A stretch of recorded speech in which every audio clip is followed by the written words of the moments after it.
Inflation. Bureau of Statistics releasing the numbers for Nigeria. Headline 32.15%. So it's decelerated from 33.4 in July. This is the second consecutive deceleration that we have seen in inflation in Nigeria. It is the same story. Yeah, this is year on year. Let's quickly hop over to month on month. You will see, although core did climb though slightly, but you'll see the same situation month on month. That is it. We've set the table. Ibunkun Omoyeni is with us. Very happy to have him. Sub-Saharan Africa Economist with Vetiva Capital Management. Ibunkun, good morning to you, sir. Thank you so much for joining us. Ibunkun, what is the reason for the deceleration? What's happening? So we had expected a deceleration in inflation in August, although there were quite a number of shocks we saw coming. The protests, we saw fuel scarcity last month, but we know that this is actually harvest season, and in harvest season you usually see food prices come down, and that is why even despite the rise in PMS price last month, we are still seeing a deceleration in inflation. We noticed that the scarcity of PMS actually affected core inflation, and we saw core inflation rise. But if you look at core inflation, it's around 26%. Food inflation is around 37 or so percent. Yep, and right. Looking at the two, it shows that the harvest season overrode the effect of scarcity on food prices. And if you look at September, you'll find out that a lot of staple food items, the prices have been falling, from rice to gari and other staple items. Although some have recorded mild increases, but we've not seen significant pressure as we saw in March, April earlier this year. Yeah. And because of that, that's why we are seeing a deceleration in inflation. Okay, so but I take you now to September the 10th, last week Tuesday, when the NNPCL revised prices upwards. Will that not play in, or if we have this conversation in October where September numbers come out, aren't you expecting a rise? Even as it stands right now, there's a possibility that inflation might rise in September. But historically, we've discovered that there's a huge forecast error for analysts or economists in the month of September because of the impact of harvest season, right? So you find out that there's a tendency to overstate the state of things, because even though we saw that significant rise in PMS price from about 767 on average across the nation to around 885, people are buying for at 925 even in Lagos, right? And even up north, they are buying at close to 1,000 naira already. So the new announcement, would it really affect food prices?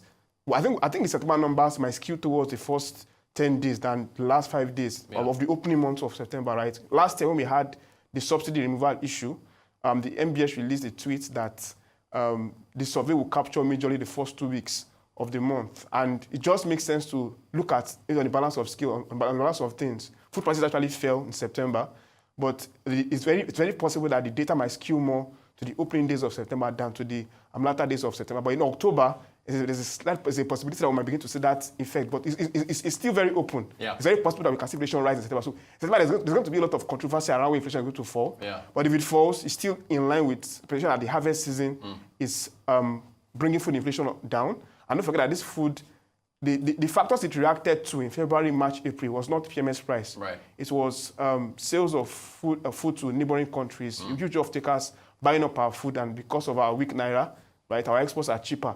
So a lot of our Greek exports were going to neighboring countries, and you saw some state governors clamping down on that by introducing a blockade. We didn't understand what that story was about then, but it was more about those food exports that was hindering local consumption. And now that we are seeing the harvest season come to play, it's very possible that it might actually override the impact of the PMS hike. All right, well, we'll see what happens. Speaking of PMS, we have been doing an oil, we check oil every time. Oil now is at a low we haven't seen since I think 2021, 2022. So with where prices are now, and we are hiking PMS, I know we're moving towards a more market-determined. How do you see things working out if oil is to climb in the near future? What's your own outlook for oil? I think the consensus estimate for oil now is that oil prices will actually decelerate. If you look at it, the geopolitical risk associated with oil has dissipated. And now, by looking at the fundamentals, demand growth and supply, and we are seeing a lot of concerns around weak demand for 2025. And that's why some analysts are saying it might fall to up to $50, $60.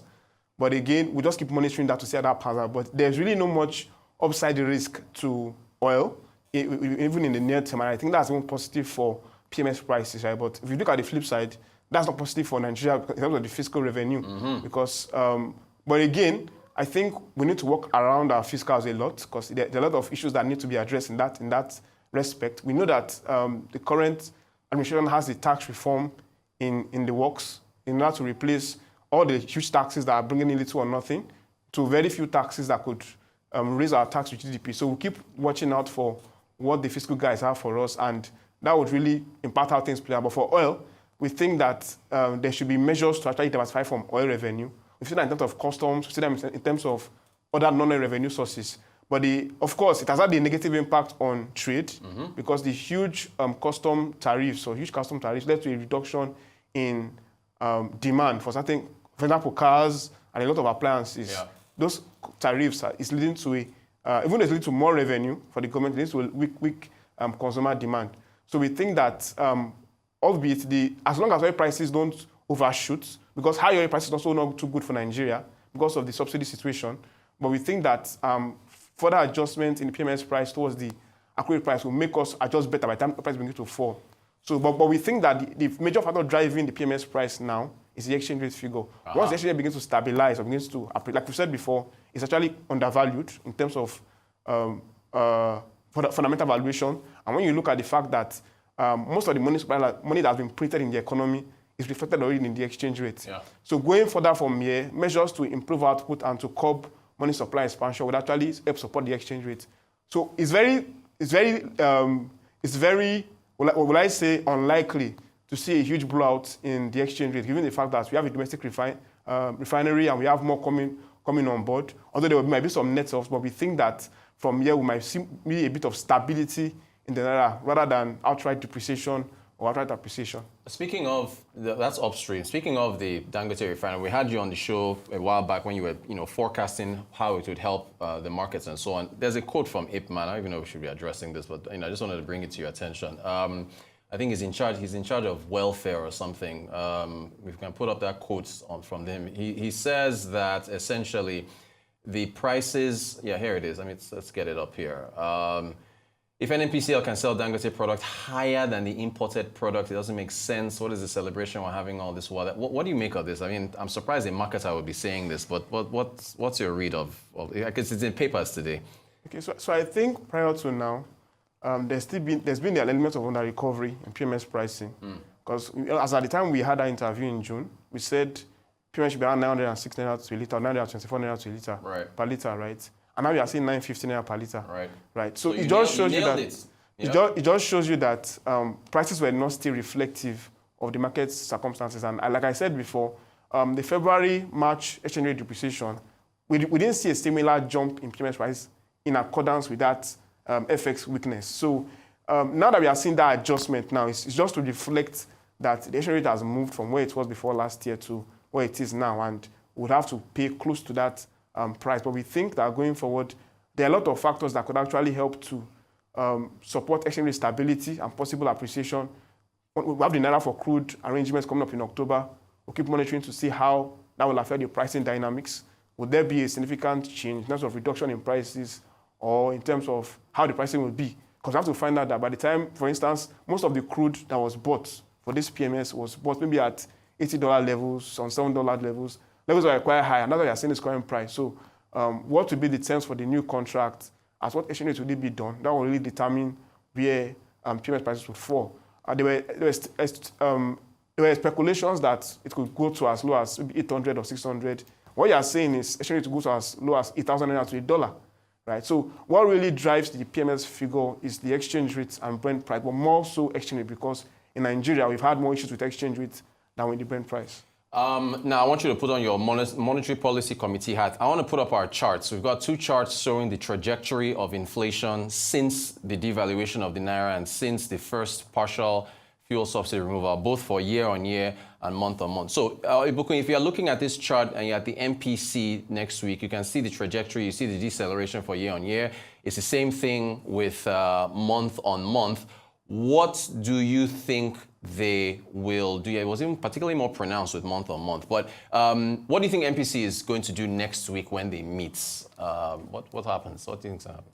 We think MPC will likely pivot towards a hold. Okay. And that's because inflation is decelerating. We are seeing the impact of the harvest season on food prices. Between October and December, the impact of the 150-day the food importation reforms would actually take place such that certain food items, the tariffs on them will be removed, and that would actually help in deceleration in food prices. So we think those fiscal factors could actually help support the decision to hold.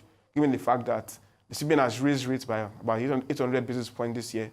And by the time those rates have begun to take effect, it can have a very harsh effect on the economy.